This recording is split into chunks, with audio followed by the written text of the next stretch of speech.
Hi hello welcome to Big TV. నేను మీ గౌతమి. ముఖ్యంగా సాఫ్ట్వేర్ ఎంప్లాయీస్ గత 2-3 నెలల క్రితం మనం చూసాము. పెద్ద పెద్ద కంపెనీలు అటు అమెజాన్, గూగుల్ నుంచి చాలామంది ఎంప్లాయీస్ని, ముఖ్యంగా మేనేజర్స్ని తీసేస్తున్న పరిస్థితి మనం చూస్తూ ఉన్నాం. అయితే దీనికి కారణం ఏంటి అని అంటే ఏఐ అని చెప్పుకుంటూ వస్తున్న పరిస్థితి కూడా మనకు కనిపిస్తుంది. అయితే రీసెంట్గా ఏఐ ఎలాంటి పాత్ర వహిస్తుందో మనందరికీ తెలిసిందే. అండ్ ఇప్పుడు టీసీఎస్లో కూడా ఇటువంటి పరిస్థితి నెలకొనింది. చాలామంది ఎంప్లాయీస్ని తీసేస్తుండడం, ముఖ్యంగా ఇటువంటి సాఫ్ట్వేర్ రంగాన్ని ఎంచుకొని వచ్చే వాళ్ళ పరిస్థితి ఏంటి రేపు పొద్దున్న ఆల్రెడీ దీన్నే ఇదే ఫ్యూచర్గా భావిస్తున్న వాళ్ళ సంగతి కూడా మనం చూస్తూ ఉన్నాం. ఎప్పుడు తీసేస్తున్నారో తెలియట్లేదు, ఎలా తీసేస్తున్నారో తెలియట్లేదు, కరెక్ట్ రీజన్స్ కూడా ఉండట్లేదు. మరి అలాంటి వాళ్ళు నిజంగా ఇటువంటి సాఫ్ట్వేర్ని, ఈ రంగాన్ని ఎంచుకొని రావచ్చా, అసలు ముఖ్యంగా తీసేయడానికి కారణం ఏఐ అన్న విషయాలు తెలుసుకుంది. వాళ్ళు మనతో పాటు రామ్ మిత్తు గారు ఉన్నారు. సార్ నమస్తే. నమస్తే అండి. రైట్, గతంలో మనం చూసాము ఇలాగే పెద్ద పెద్ద కంపెనీస్ నుంచి చాలామంది ఎంప్లాయీస్, దాదాపు లక్షల్లో మనం అంచనా వేయొచ్చు. ఆల్రెడీ కరోనా టైంలో చాలామందిని తీసేశారు. ఎంప్లాయ్మెంట్ గురించి కావచ్చు, లేకపోతే ఎఫర్ట్ చేయలేక కావచ్చు, కరోనా టైంలో తీసేశారు. ఓకే, అప్పుడు ఏంటంటే అందరూ కూడా యాక్సెప్టబుల్. బట్ ఇప్పుడు ఈ ఏఐ వచ్చిన తర్వాత చాలామంది ఎంప్లాయీస్ని తీసేయడం, ఏఐ వల్ల మాకు వర్క్ ఈజీ అవుతుంది, ఇంకా ఎంప్లాయీస్తో మాకు పని ఏముంటుంది, అటు జీతాల పరంగా కావచ్చు, ఎలవెన్సెస్ కావచ్చు, ఇవన్నీ కూడా వాళ్ళకి తగ్గినట్టే కదా. అండ్ కరెంట్ కావచ్చు, నెట్వర్క్, ఈచ్ అండ్ ఎవ్రీథింగ్ ఇప్పుడు టీసీఎస్ నుంచి. సో ఇదంతా చూస్తుంటే ముఖ్యంగా ఈ సాఫ్ట్వేర్ రంగంలో ఉన్న వాళ్ళకి ఒక భయం పట్టుకుందని చెప్పొచ్చు. సో దీని గురించి ఏం చెప్తారు? రానున్న రోజుల్లోని దీన్ని చూస్ చేసుకున్న వాళ్ళకి ఏం చెప్తారు సార్? డెఫినెట్గా అండి, కరెంట్ టైమ్స్లో చూసుకుంటే చాలామంది ఏఐ రావటం వల్ల జాబ్స్ పోతున్నాయి అండ్ ఎంప్లాయ్మెంట్ అనేది ఇబ్బందిగా ఉంది. Is it right to choose software? ఇలాంటి క్వశ్చన్స్ అన్నీ వస్తున్నాయి చాలామందికి. But one thing that we have to understand ఏంటంటే, చేంజ్ అనేది కాన్స్టాంట్ అండి. మనకి ఏ రంగమన్నా కానివ్వండి, చేంజ్ అనేది ఖచ్చితంగా జరుగుతూ ఉంటుంది మనకి, రైట్? సో ఇప్పుడు ఒక చిన్న ఎగ్జాంపుల్ అండి.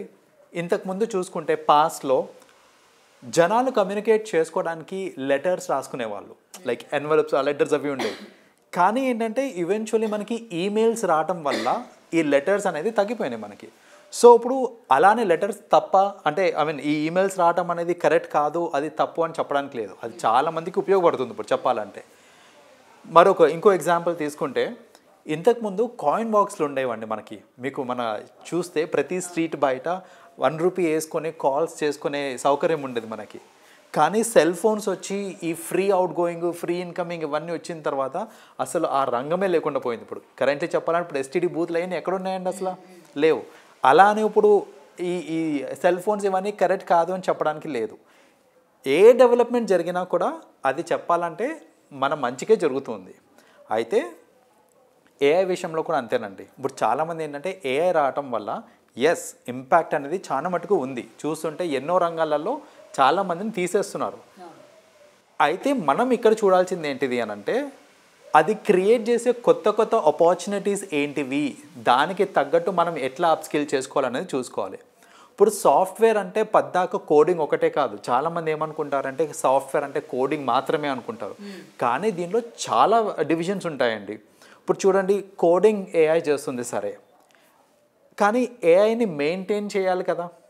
ఏఐకి సంబంధించి మెషిన్ లెర్నింగ్ అని ఇంకొకటి ఉంటుంది, ఏఐ డెవలప్మెంట్, ఏఐ మెయింటెనెన్స్, అలా ఎన్నో రంగాలు, కొత్త కొత్త రంగాలు వస్తున్నాయి.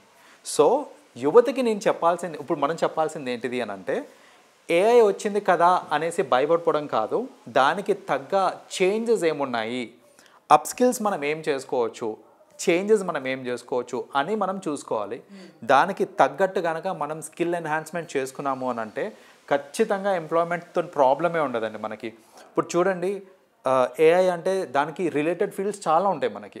ఇప్పుడు మేబీ కోడింగ్ దగ్గర మనకి ఇంపాక్ట్ పడుతుందేమో, కానీ నేను ఓపెన్ టు లెర్నింగ్ ఉండి, ఫ్లెక్సిబుల్ ఫర్ లెర్నింగ్ ఉండి, ఎప్పటికప్పుడు కాన్స్టాంట్గా నన్ను నేను అప్డేట్ చేసుకుంటున్నాను అనుకోండి, అలాంగ్ విత్ ది టెక్నాలజీ, నాకు అసలు ఇబ్బందే ఉండదు. ఇప్పుడు మనం మాట్లాడుకుంటున్న ఈ అన్ఎంప్లాయ్మెంట్ వీటన్నిటికీ ఇబ్బందే ఉండదు. అయితే మరి 12,000 మెంబర్స్ని టీసీఎస్లో తీసేశారు కదా, వాటిలో అమెజాన్లో తీసేశారు కదా. ఈ అంశానికి వస్తే, జస్ట్ బికాజ్ ఏఐ అనేది ఒక హాట్ టాపిక్ కాబట్టి చాలామంది ఏంటంటే దాన్ని మొత్తానికి ఏఐ వల్లనే తీసేస్తున్నారు అని అనుకుంటున్నారు. కానీ ఇందులో నిజాలు చూస్తే కనుక 12,000 మెంబర్స్ని లే ఆఫ్ చేశారు. అంటే టీసీఎస్ ఎగ్జాంపులే తీసుకుందాం మనము. 12,000 మెంబర్స్ని లే ఆఫ్ చేశారు అని అంటే కనుక దానికి యాక్చువల్ రీజన్స్, అంటే అఫీషియల్స్ వాళ్ళు ఇచ్చిన యాక్చువల్ రీజన్స్ ఏంటంటే, ల్యాక్ ఆఫ్ స్కిల్ ఉండడం. వాళ్ళు హైరింగ్ ప్రాసెస్లో ఒక్కొక్కసారి వాళ్ళు ఏంటంటే అంతగా స్కిల్ లేని వాళ్ళని కూడా హైర్ చేసేసుకుంటారు. అంటే హైర్ చేసుకున్నాకనే తెలుస్తుంది వాళ్ళకి వాళ్ళు యూస్ఫుల్ కాదు అనేసి. అలాంటి వాళ్ళు ఉన్నారు. ఇంకా చెప్పాలంటే కొందరు ఏంటంటే బెంచ్ మీద ఉండి ప్రాజెక్ట్ లేక చాలామంది కూర్చొని ఉంటారు. లైక్ వాళ్ళకి వాళ్ళు they are working with TCS, కానీ వాళ్ళు ఏ ప్రాజెక్ట్కి కూడా అలైన్ అవ్వకుండా మోర్ దెన్ 3 months అలాగే బెంచ్ మీద ఉన్న వాళ్ళు. సో అలాంటి వాళ్ళని తీసేశారు. అలా ఏంటంటే రకరకాల రీజన్స్ వల్ల కొందరు ఏంటంటే వాళ్ళ స్కిల్ని వాళ్ళు డెవలప్ చేసుకోవట్లేదు. సో ఇప్పుడు ఏంటంటే సాఫ్ట్వేర్ అనేది కాన్స్టెంట్గా ఇవాల్వ్ అవుతూ ఉంటుంది. దానికి తగ్గట్టు మనం కూడా డెవలప్ అవ్వాలి. అవ్వని వాళ్ళు అలాంటి వాళ్ళందరినీ వాళ్ళు కలిసి కట్టుగా ఏంటంటే ఈ ఆల్మోస్ట్ 12,000 మెంబర్స్ని తీసేశారు. ఇంకొకటి 12,000 మెంబర్స్ అనగానే మనకి అంతమందిని తీసేశారా అనే థాట్ వస్తుంది. కానీ పర్సంటేజ్ వైజ్ చూసుకుంటే టోటల్ TCS ఎంప్లాయీస్లో 12,000 ఆడ్ నెంబర్ ఏదైతే ఉందో దట్ ఈస్ జస్ట్ 2% అండి. 2%? That is just 2%. 2% of the total work force of TCS మాత్రమే. Okay, right. సో అంటే మిగతా 98% పీపుల్కి అది ఇంపాక్ట్ పడట్లేదు. Right. So if you look at this perspective, అంటే ఈ 98% పీపుల్ ఆర్ ఇంటాక్ట్, వాళ్ళకి ఏం ఇంపాక్ట్ పడలేదే అని అలా చూసుకుంటే కనుక దెన్ మనకు ఆ పాజిటివ్ మైండ్ సెట్ వస్తుంది. ఏంటంటే ఈ AI అనేది ఎస్ ఇంపాక్ట్ పడుతుంది, కానీ నాట్ ఎ మేజర్ ఇంపాక్ట్ అని అట్లీస్ట్ ఒక అవగాహన అనేది వస్తుంది మనకి.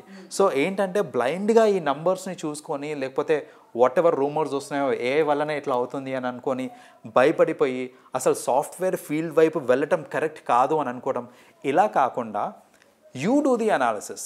అసలు కరెంట్లీ ఏం ట్రెండింగ్గా ఉంది, AI వల్ల ఎలాంటి యాక్టివిటీస్ అది టేక్ ఓవర్ చేసుకుంటుందో చూసుకొని ఏదైతే యాక్టివిటీస్ AI టేక్ ఓవర్ చేయలేదో try to get into those areas. And అలాంటి ఏరియాస్లో మనము స్కిల్స్ ఎన్హాన్స్ చేసుకున్నాము అని అంటే మనకు అసలు ప్రాబ్లం, ఇన్ఫ్యాక్ట్ చెప్పాలంటే you will be earning much more. ఇప్పుడు మీరు AI చేయలేని పనులు మీరు చేస్తున్నారు అనుకోండి, మీకు ఖచ్చితంగా మీ సాలరీ కూడా ఇంక్రీజ్ అవుతుంది. అంటారా? ఇప్పుడు AI అన్ని కూడా దూసుకుపోతుంది, అన్ని రంగాలు, అన్ని ఈచ్ అండ్ ఎవ్రీథింగ్ కోడింగ్తో సహా అన్ని కూడా చేసుకొని పోతుంది. కొత్తవి ఏమొచ్చినా కూడా నేర్చుకొని మరీ చేసేసుకుంటుంది. మరి అలాంటి టైంలోని అది ఒక మానవుడితో కంపేర్ చేసుకుంటే అది హెవీ కాంపిటీషన్ కదా, మరి మానవుడు దాన్ని రీచ్ అవ్వగలుగుతాడా? ఇక్కడ కోడింగ్ చేస్తుంది, ఇట్లా ఎన్నో విషయాలు చేస్తుంది, ఇవన్నీ కరెక్టే. కానీ ఒక చిన్న ఎలిమెంట్ ఏంటంటే ఇప్పుడు సపోజ్ ఒక కోడ్ రాయడానికి నేను AIని యూజ్ చేశాను అనుకోండి. యాజ్ ఎ కంపెనీ నాకు ఒక కోడ్ కావాలి, నేను AI యూజ్ చేసుకొని ఒక కోడ్ తెచ్చుకున్నాను. నేను ఆ కోడ్ కరెక్టా కాదా అని ఒక హ్యూమన్ ఇవాల్యుయేషన్ అయిన తర్వాతనే ఎగ్జిక్యూట్ అవుతుంది. ఓకే. సో AI ఇచ్చిన input is not the final input.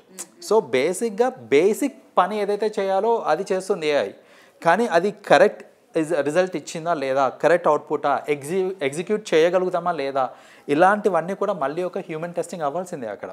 So human intervention is always required. ఇప్పుడు చూడండి AI ఎన్నో వీడియోస్ చేస్తుంది అనేసి అవి కూడా వచ్చినప్పుడు విత్ AI ఎన్నో వీడియోస్ అవుతున్నాయి అనేసి, రైట్. బట్ ఇప్పుడు చూడండి దానికి కూడా కంట్రోల్స్ తేయడానికి YouTube has got this new norms as well. ఏంటంటే చాలామంది ఎంతో కష్టపడి వాళ్ళ ఓన్ క్రియేటివిటీ యూజ్ చేసుకొని వీడియోస్ అవి చేస్తూ ఉంటే కొందరు AI యూజ్ చేసుకొని వీడియోస్ చేసి అప్లోడ్ చేసేస్తున్నారు, మిలియన్స్ ఆఫ్ వ్యూస్ వచ్చేస్తూ ఉన్నాయి అక్కడ. ఇప్పుడు చూసుకుంటే ఇంటర్నెట్లోని ఈవెన్ యూట్యూబ్ ఛానల్స్ కావచ్చు, లేకపోతే కంటెంట్ కావచ్చు, AI కూడా ఒక ఛానల్ క్రియేట్ చేసుకొని దాని ఓన్ కంటెంట్ని దాన్ని మళ్ళీ పెడుతుంది, జనాలు కూడా దానికి అట్రాక్ట్ అవుతున్నారు. అండ్ వ్యూస్ అండ్ లైక్స్ కూడా వస్తున్నాయి, దానికి తగ్గట్టే వస్తున్నాయి.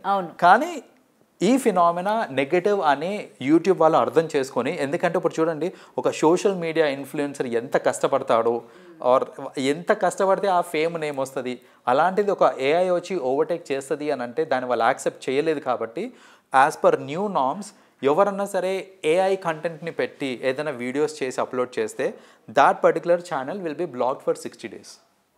So that's the new this thing అనమాట. సో ఇప్పుడు మనం ఏంటంటే ఇది just a small example of how controls can be brought in.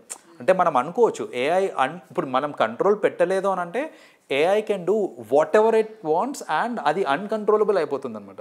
కాబట్టి మనం ఏంటంటే ఆ కంట్రోల్స్ని మనం తీసుకొని వచ్చాము అంటే కనుక దానికి తగ్గట్టు ఏంటంటే వీ కెన్ బెనిఫిషియలీ యూజ్ AI. ఎక్కడైతే ఎక్స్ట్రీమ్ యూజేజ్కి వెళ్ళిపోతుందో అక్కడ మనం రిస్ట్రిక్షన్స్ పెట్టుకోవచ్చు, ప్రాబ్లం లేదు.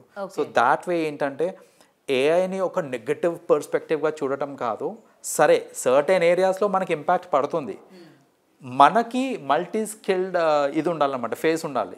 సో ఇప్పుడు మనం ఏంటంటే సరే ఇది ఏఐ తీసేసుకుంది కదా పర్వాలేదు నేను ఇది చేసుకుంటాను, దానిలో స్కిల్ పెంచుకుంటాను. కానీ ఇప్పుడు అలాగే దాంతో పోటీ పడాలి, అది చేయలేనిది మనం చేయాలి, దానిలో స్కిల్ మనం పెంచుకోవాలి అని అంటే మళ్ళీ ఎక్స్ట్రా ప్రెషర్ అనేది మనకి పడుతుంది కదా. మరి దానివల్ల కూడా మనమే ఎఫెక్ట్ అవుతూ ఉంటాం కదా. అటువంటి ప్రెషర్ తీసుకోవడం కూడా కరెక్ట్ కాదు. వీళ్ళలోని కాంపిటీషన్ లెవెల్స్ పెరగడం, ప్రెషర్ పెరగడం, తర్వాత హెల్త్ ఇష్యూస్ రావడం, సో ఈ విధంగా కూడా ఆలోచించి తీసే ప్రయత్నం కూడా చేస్తూ ఉంటారు కదా. మరి అంటే ఇప్పుడు it all depends on the perspective అండి. ఇప్పుడు ఏంటంటే ఇప్పుడు అది చేంజ్ అవుతాం అంటే అబ్బా పద్దాక నేను కొత్తది నేర్చుకోవాలన్నా అని ఆలోచిస్తే అది అలా ఉంటుంది.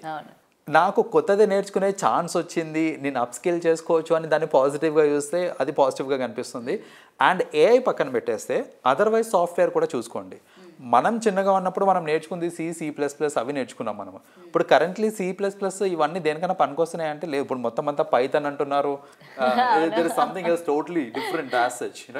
అంటే సాఫ్ట్వేర్లో ఏఐ పక్కన పెట్టేస్తే అదర్వైజ్ కూడా మీరు కరెంట్లీ ఏదైతే సాఫ్ట్వేర్ మీద ప్రొఫిషియన్సీ ఉందో దాని మీదనే నేను లైఫ్ లాంగ్ పనిచేస్తానంటే కుదరదు. ఎందుకంటే ఎన్హాన్స్మెంట్ అనేది జరుగుతూ ఉంటుంది, సేమ్ సాఫ్ట్వేర్లో జరుగుతూ ఉంటుంది, కొత్త సాఫ్ట్వేర్స్ వస్తూ ఉంటాయి.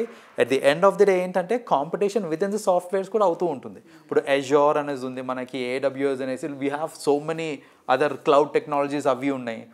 సో ఇలాంటి ఇవల్యూషన్ అనేది ఇట్ వాజ్ ఆల్వేస్ దేర్ మనకి రైట్ ఫ్రమ్ ది బిగినింగ్ ఉండే. అందుకనే అనుకుంటారండి ఎప్పుడన్నా ఎవరన్నా సాఫ్ట్వేర్ ఫీల్డ్ ఎంచుకుంటున్నారు అని అంటే వాళ్ళ చదువుకి అంతు లేదు, వాళ్ళు ఖచ్చితంగా అప్గ్రేడ్ చేస్తూ ఉండాల్సిందే అనేసి. సో ఏఐ అనేది just one more feather added to it తప్ప ఏఐ వచ్చినంత మాత్రానే ఈ చేంజ్ ఉంది లేకపోతే కాన్స్టెంట్గా వాళ్ళు చదువుకోవాలి అప్గ్రేడ్ అవ్వాలని కాదు. అదర్వైజ్ కూడా మీరు అప్గ్రేడ్ అవుతేనే మీకు ఎంప్లాయ్మెంట్ ఉంటుంది, లేదు అప్గ్రేడ్ కాను అంటే అవ్వదండి అది. ఇప్పుడు మీరు బ్యాంకింగ్ సెక్టార్ తీసుకోండి, ఏదన్నా తీసుకోండి, ఇంతకుముందు రిజిస్టర్లలో రాసుకునేటోళ్ళు బ్యాంక్ టెల్లర్స్ వీళ్ళందరూ ఉన్నారు రైట్. ఇప్పుడు కంప్యూటర్స్ యూజ్ చేయాలి, నేను కంప్యూటర్ యూజ్ చేయాలి, నేను రిజిస్టర్లోనే రాస్తా అంటే నీకు ఎంప్లాయ్మెంట్ ఉండదు.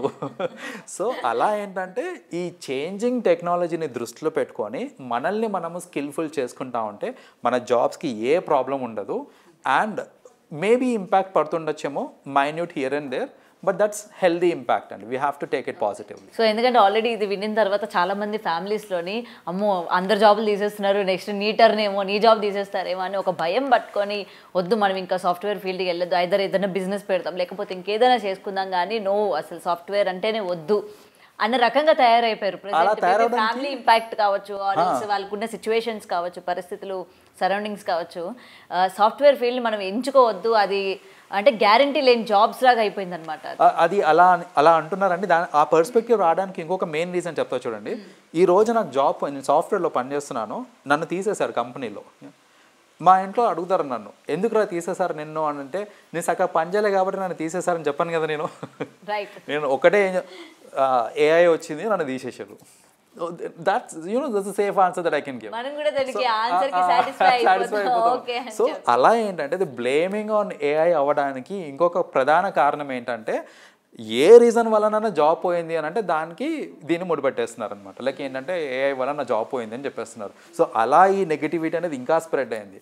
ఇంట్లల్లో కూడా అదే చేస్తున్నారు అన్నమాట. ఇప్పుడు ఏంటంటే ఇప్పుడు మీరు అన్నట్టే వాళ్ళ ఆ భయం ఎందుకు క్రియేట్ అయింది, వద్దురా సాఫ్ట్వేర్ ఇండస్ట్రీ మనకి అనే అసలు ఆ ఆలోచన ఎందుకు వస్తుంది అని అంటే ఇలాంటివి జరగడం వల్ల అనమాట. మీరు స్కిల్ఫుల్గా ఉన్నారనుకోండి, ఏ కంపెనీ మిమ్మల్ని బయటికి, మెయిన్ మన స్కిల్స్ మీద మనకి కాన్ఫిడెంట్ ఉండాలి. అబ్సల్యూట్లీ అదే. సో ఉండకపోవడం వల్లే ఈ విధంగా ఉందన్నమాట. Correct, right. సో చూడాలి సార్ మరి అసలు ఇప్పుడు అంటే ఇది విన్న తర్వాత ఏమో ఓకే ఏఐ వల్ల మనకి ఎటువంటి ఇంపాక్ట్ ఉండదు, మన స్కిల్సే మనకి ఎప్పటికైనా సరే ముందుకు తీసుకెళ్తే అని ఆలోచించే వాళ్ళు ఎంతమంది ఉంటారో తెలియదు, కానీ బ్లేమ్ చేసే వాళ్ళు చాలా మంది ఉంటారు. అదేనండి. సో ఇప్పుడు ప్రస్తుతానికి అట్లీస్ట్ ఈ వీడియో త్రూ మనం ఏంటంటే ఆ మోటివేషన్ ఇద్దాము జనాలకి. ఏంటంటే ఏఐ వల్ల భయపడకండి, మీరు మీ స్కిల్స్ అప్గ్రేడ్ చేసుకోండి. Things that AI cannot do చాలా ఉన్నాయి అట్లాంటివి. మీరు అలాంటి కోర్సెస్ ఎంచుకొని వాటిలో స్కిల్ పెంచుకున్నారంటే ట్రస్ట్ మీ, మీకు ఎంప్లాయ్మెంట్తో అస్సలు ఇష్యూ ఉండదు. ఫ్రాంక్లీ స్పీకింగ్ మీకు మల్టిపుల్ ఆప్షన్స్ ఉంటాయి, యూ కెన్ చూస్. మీకు మల్టిపుల్ కంపెనీస్ నుంచి ఆప్షన్స్ వస్తాయి and you will be able to choose which company should I work with అనేసి. Right. Thank you so much sir. You welcome అండి. For more videos like this, subscribe Big TV channel.